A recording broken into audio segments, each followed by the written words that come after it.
இலங்கை சிறையில் உள்ள மீனவர்களை விடுவிக்க வலியுறுத்தி தங்கச்சி மடத்தில் பல கட்ட போராட்டங்களை முன்னெடுத்து வரும் ராமேஸ்வரம் மீனவர்கள் 3வது நாளாக கஞ்சி தொட்டி திறந்து போராட்டத்தில் ஈடுபட்டனர். ராமேஸ்வரத்தில் இருந்து கடந்த வாரம் மீன்பிடிக்கச் சென்ற 42 மீனவர்களையும் அவர்களின் 8 விசைப்படகுகளையும் இலங்கை கடற்படையினர் சிறைப்பிடித்தனர். இதனை கண்டித்து ராமேஸ்வரம் மீனவர்கள் காலவரையற்ற வேலைநிறுத்த போராட்டத்தில் ஈடுபட்டு வருகின்றனர். அதன் ஒரு பகுதியாக 3வது நாளாக கஞ்சி தொட்டி போராட்டம் நடைபெற்றது. மத்திய அரசே, மாநில அரசே, இலங்கை சிறையில் இருக்கின்ற தண்டனை கைதிகளாக இலங்கை சிறையில் சித்திரவதையை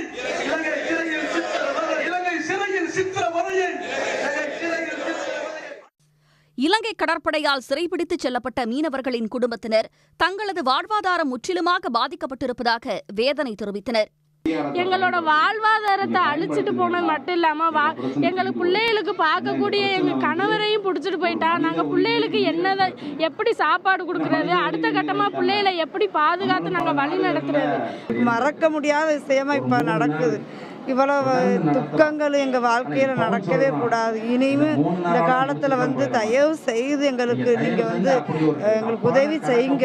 எங்கள் வாழ்வாதாரத்தை மீட்டு கொடுங்க.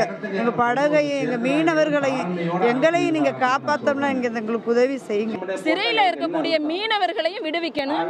எங்களோட வாழ்வாதாரம் சார், அந்த படகுகள் எங்களோட வாழ்வாதாரம். நாங்கள் வீட்டில் இருக்கக்கூடிய எங்கள் காதல கழுத்தில் கிடக்கிறதெல்லாம் கலட்டி தான் நாங்கள் போட்டு வாங்கியிருக்கோம். இலங்கை அரசால் படகுகளுக்கு விதிக்கப்பட்ட அபராதத்தை ஒன்றிய அரசே கட்ட வேண்டுமென வலியுறுத்திய மீனவர் சங்கத்தினர் மீனவர்களை விடுவிக்கவும் உடனடி நடவடிக்கை எடுக்குமாறு வலியுறுத்தினர்.